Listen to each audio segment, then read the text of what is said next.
Well, ladies and gentlemen, so welcome to our conjunction video of the week.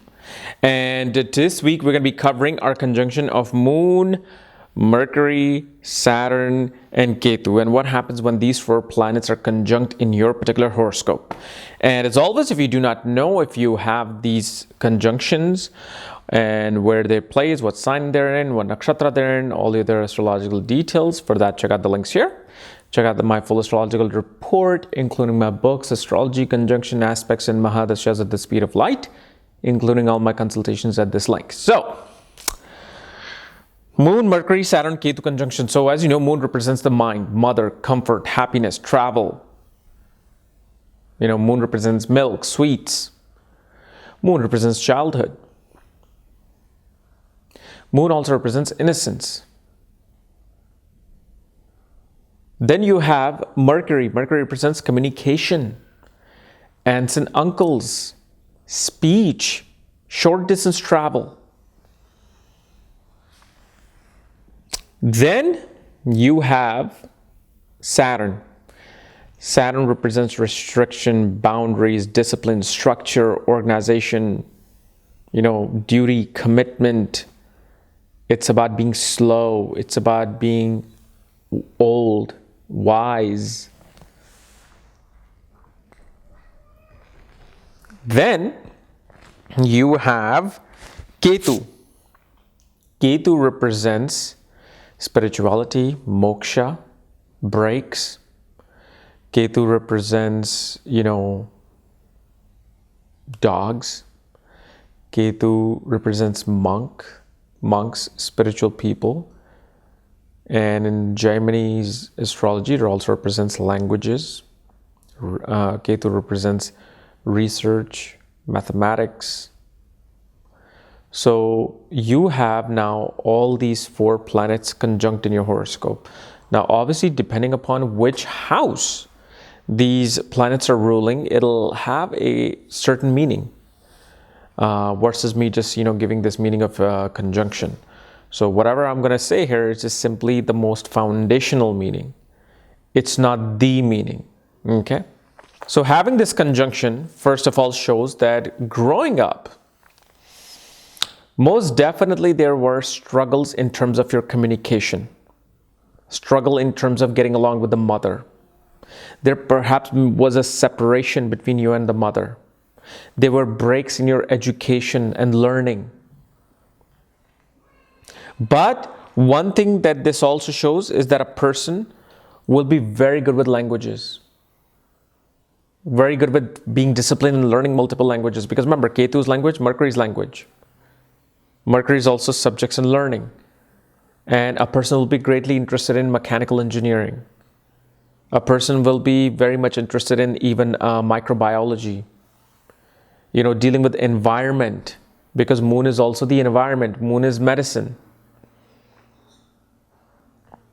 And usually what happens is such a person has a very hard time, especially before like the age of 36, they have a hard time making friends.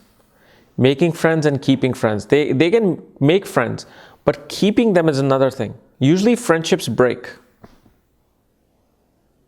One tend to lose their best friends, early in life. Like something happens, either best friend moves away or, you just have a fallout. But also this is a person who early on in age becomes a serious thinker.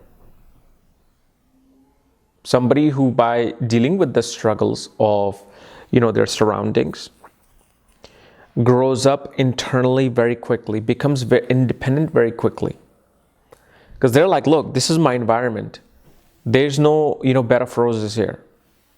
There's no free meals here. I've got to get up and I've got to do something.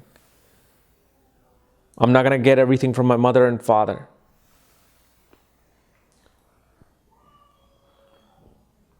And especially with,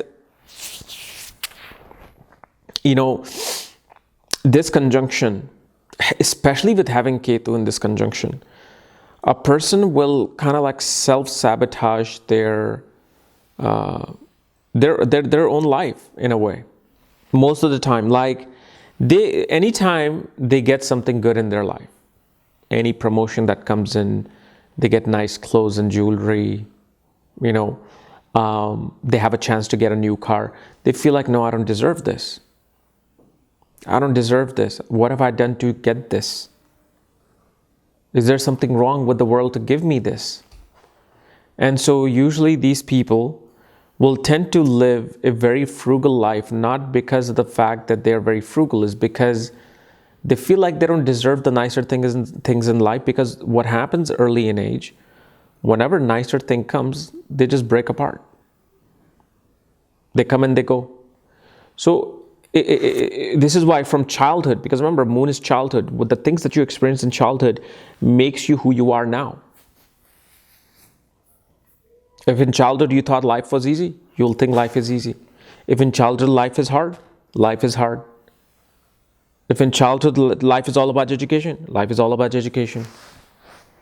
But the reason why I also said breaks in education, not that you can't achieve education, breaks in education. Like, let's say you're going to a high school even, you may have to move. And then your high school, you have to break from your high school for 3, 4, 5 months, go back to a different state and start a school there. In college, you may have lack of funds to pay for your next semester, or because you got a job, now you have to go part-time. So there will be breaks in education in some form.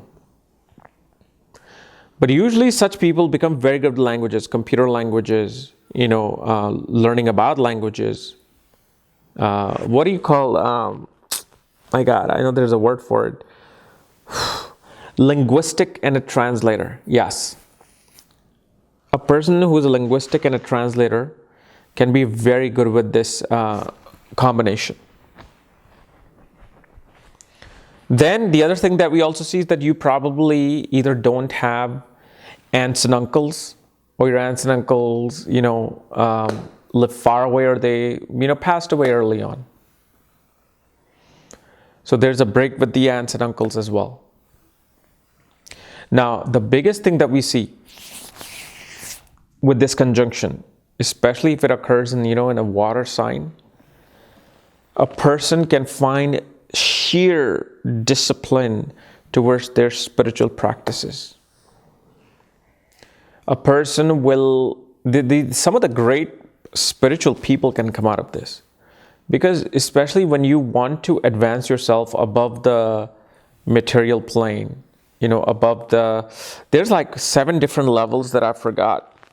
I was just reading about them 2 days ago, about how the consciousness has 7 different levels versus the material and whatnot. So these people, because they, struggle so much in their life, they feel like, it's easy for me to embrace spirituality. I don't really care about giving up, material things, because for me, I never had material things early in life, and I don't feel like I deserve material things in this life. Like, you can have somebody, and believe me, somebody can be a multimillionaire with this, billionaire with this, but you will see their life. They will live a very, very frugal life. They're like, why do I need to get a Ferrari, and why do I need to get a big mansion when I'm okay with where I live? So it's not like they're giving you some great advice about life. Oh, live life frugal and this and that. They're just living life because according to their own upbringing. This is why whenever you see, a CEO or some billionaire giving you 10 steps to success, those 10 steps will never work out for you, ever. Unless, of course, your planetary alignment matches their lifestyle, matches their thinking. Otherwise, you have a completely different path.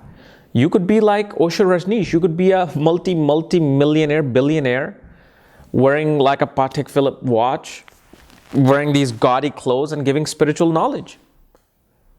Like, if you notice, Osho said it himself. He's the guru for the rich. So his achievement of his success and what he wants to live like was absolutely lavish. So if Osho Rajneesh was to give you 10 steps to success, to becoming a billionaire, it'll be completely different from somebody who is like Warren Buffett. somebody who's like Elon Musk, somebody who's like Jeff Bezos or Bill Gates. Like Jeff Bezos, to this day, I think he lives extremely frugally, like just a regular guy. So this particular conjunction will show those type of people who are like, nah, I don't need to spend so much to feel good. I'm okay with my, 3 meals and then just a normal house and car. Okay. So guys, this was my analysis of Moon, Mercury, Saturn, Ketu conjunction. If you're new to my channel, subscribe below. And if you don't know where your conjunction is placed, all the other astrological details, my books, report, consultation, for that, check out the links here. Otherwise, we'll see you later. Bye-bye.